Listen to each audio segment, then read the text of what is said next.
इसी आधार पर साहित्य की दीवार खड़ी होती है। उसकी अटारियां, मीनार और गुंबद बनते हैं, लेकिन बुनियाद मिट्टी के नीचे दबी पड़ी है।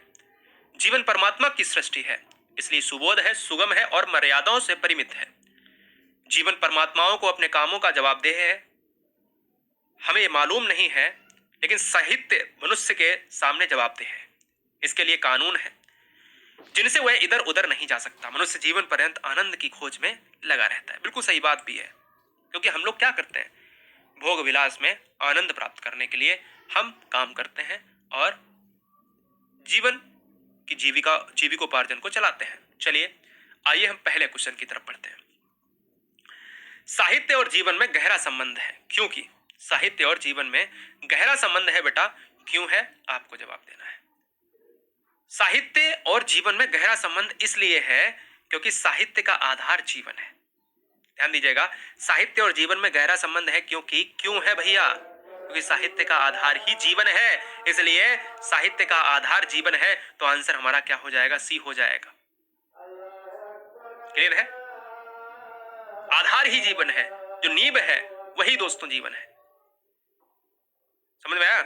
बहुत इंपॉर्टेंट पॉइंट की तरफ हम बढ़ेंगे, दूसरे पॉइंट की तरफ, कि मनुष्य किसकी खोज में जीवन भर लगा रहता है। अभी हमने पढ़ा होगा तो आपको कुछ बताया कि मनुष्य जीवन भर खोज में लगा रहता है। किसकी खोज में लगा रहता है, तो मैंने कहा आनंद की खोज में लगा रहता है, कि मनुष्य जीवन पर्यंत आनंद की खोज में। ऑप्शन नंबर बी भैया, बी हो जाएगा। आइए तीसरे क्वेश्चन की तरफ बढ़ेंगे। साहित्य का आधार जीवन है, हम इस गद्यांश नंबर 3 को कर रहे हैं और क्वेश्चन कह रहा तीसरा कि साहित्य के आनंद का आधार क्या है। साहित्य के आनंद का आधार क्या है। अभी हम पहला क्वेश्चन कर रहे थे कि साहित्य और जीवन में गहरा संबंध है क्योंकि साहित्य का आधार जीवन है, लेकिन मैं तीसरा क्वेश्चन बिल्कुल अलग पूछ रहा हूं आपसे कि साहित्य के आनंद का आधार क्या है। बताइए। साहित्य के आनंद का आधार सुंदर और सत्य को पाना है। थोड़ा सा बढ़ा दिया हमने गद्यांश कि उसका आधार सुंदर और सत्य है। क्या है बेटा, सुंदर और सत्य है, इसलिए यहां पर आपको ध्यान देने की आवश्यकता है। ठीक है बेटा, बहुत बढ़िया। चौथा क्वेश्चन आ जाइए। जीवन परमात्मा के प्रति अपने कामों का जवाबदेह है, यह नहीं मालूम।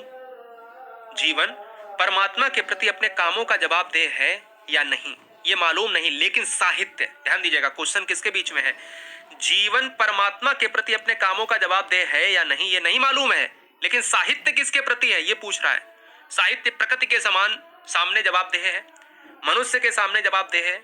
साहित्य मनुष्य के सामने जवाबदेह है या परमात्मा के सामने जवाबदेह है, तो मैं तो आपसे यही कहूंगा कि साहित्य मनुष्य के सामने, क्योंकि पैराग्राफ में है, कह रहा है जीवन परमात्मा को अपने कामों का जवाबदेह है या नहीं हमें मालूम नहीं है, लेकिन साहित्य मनुष्य के सामने जवाबदेह है, ये तो मालूम है।